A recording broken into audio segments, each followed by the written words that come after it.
साथियों नमस्कार। पटना बिहार से मैं अमिताभ कुमार दास, आईपीएस 94 बैच, और आप देख रहे हैं मेरा अपना यूट्यूब चैनल दास बोले बिंदास। क्योंकि जब बुज़दिलों ने मुंह में दही जमा लिया हो तो दास का बिंदास बोलना जरूरी हो जाता है। साथियों, खबर आ रही है कि बागेश्वर बाबा पर औरतों की तस्करी का, औरतों की स्मगलिंग का इल्जाम लगा है। ये एक गंभीर आरोप है और इसकी जांच होनी चाहिए। इस वीडियो को आप आखिर तक दिल थाम कर देखिए। साथियों, कहानी शुरू से शुरू करते हैं। हिंदुस्तान में एक सूबा है मध्य प्रदेश। ये मध्य प्रदेश एक जमाने में भारत का सबसे बड़ा राज्य हुआ करता था, लेकिन फिर सन 2000 में छत्तीसगढ़ इससे अलग हो गया और अब मध्य प्रदेश भारत का सबसे बड़ा राज्य नहीं रह गया। इसी मध्य प्रदेश में एक जिला है, डिस्ट्रिक्ट है, उसका नाम है छतरपुर। आपने खजुराहो के मंदिरों के बारे में सुना होगा, जिन्हें चंदेल राजाओं ने बनवाया था। खजुराहो के मंदिर पूरी दुनिया में मशहूर है और दुनिया भर से लोग उन्हें देखने आते हैं। इसी छतरपुर में एक जगह है, एक आश्रम आप कह लीजिए, उसका नाम है बागेश्वर धाम। और उस आश्रम का जो हेड है, जो प्रमुख है, उसका नाम है धीरेन्द्र कृष्ण शास्त्री। क्योंकि धीरेन्द्र कृष्ण शास्त्री बागेश्वर धाम का प्रमुख है, इसलिए कुछ लोग उसे बागेश्वर बाबा भी कहते हैं या बागेश्वर धाम सरकार भी कहते हैं। अब ये जो मैं बात बताने जा रहा हूं, ये 2-3 दिन पहले की घटना है। 2-3 दिन पहले क्या हुआ कि छतरपुर जिले में एक पुलिस स्टेशन है, एक थाना है, लवकुश नगर पुलिस स्टेशन।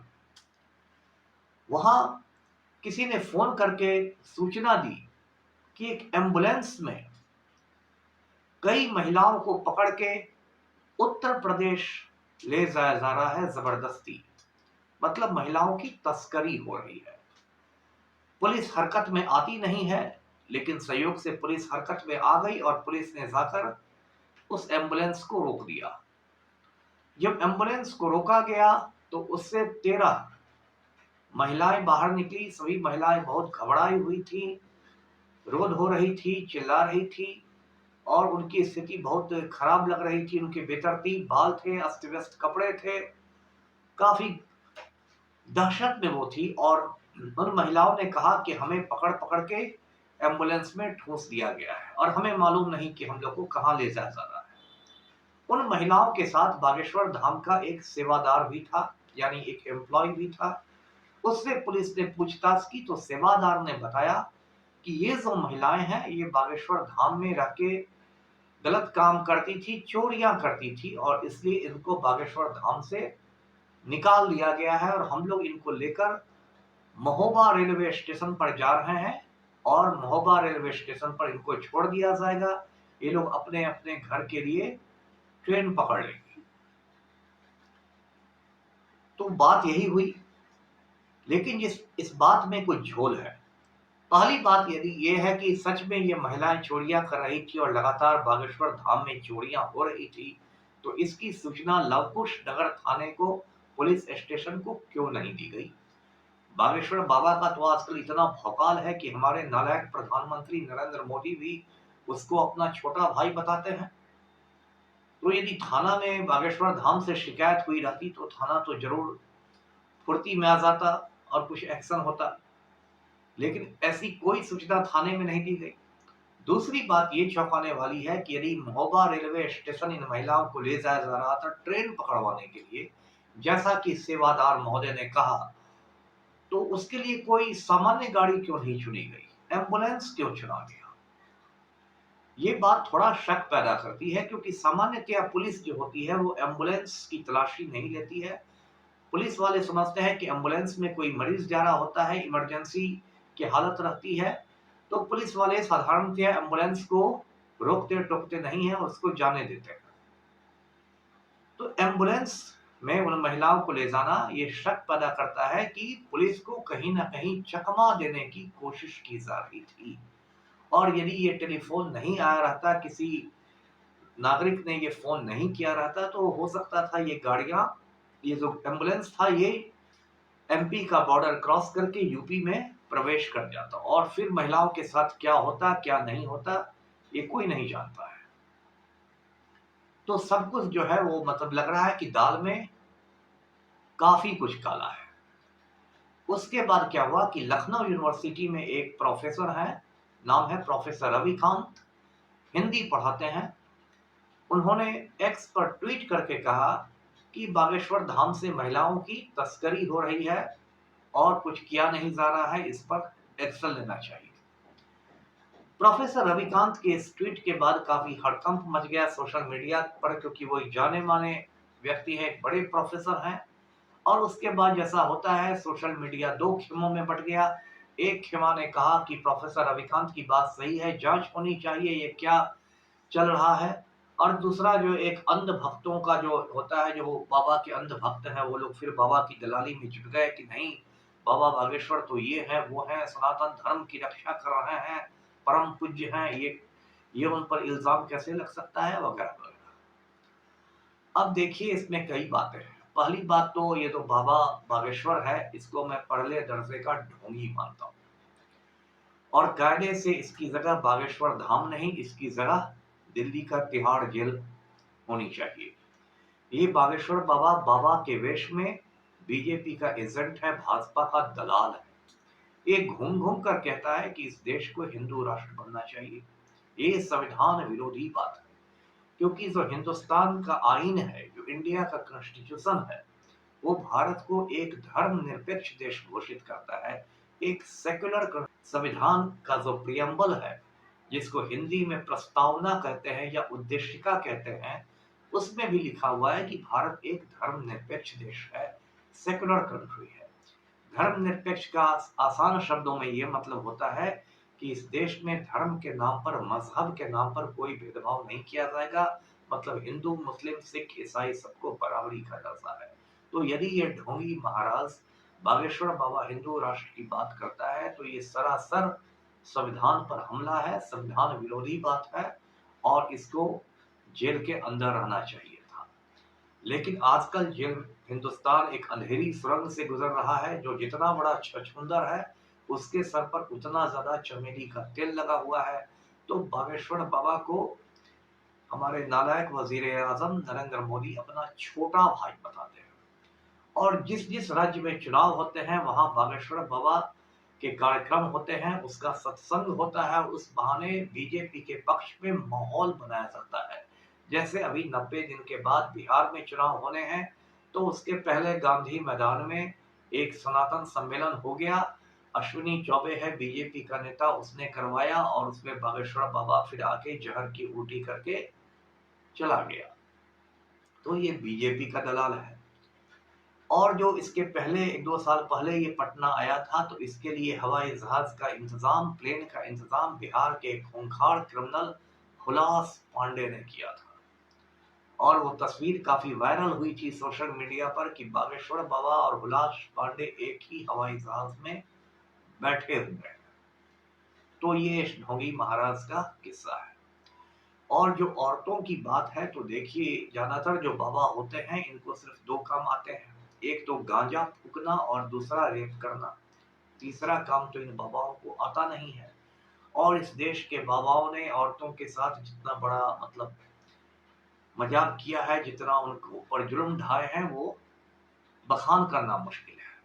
एक आसाराम बापू है, आप नाम जानते होंगे, पहले वो तांगा चलाता था अजमेर शहर में और अजमेर रेलवे स्टेशन से ख्वाजा के दरगाह तक वो तांगा चलाता था। उस समय लोग उसको आशू मल तांगा वाला कहते थे। बाद में वो आसाराम बापू बन गया। वाजपेयी से लेकर नरेंद्र मोदी तक उसके चरणों में लौटने लगे। आजकल आसाराम बापू जोधपुर के जेल में उम्र कैद काट रहा है। किस लिए काट रहा है? क्योंकि उसने एक छोटी बच्ची के साथ, एक नाबालिग के साथ रेप किया था, इसलिए उस पर पोक्सो कानून लगा हुआ है। पोक्सो का मतलब होता है protection of children from sexual offences, यानी यौन अपराधों से बच्चों की सुरक्षा। और इसी पोक्सो के तहत आसाराम बापू को आजीवन कारावास की सजा मिली है, उम्र कैद काट रहा है।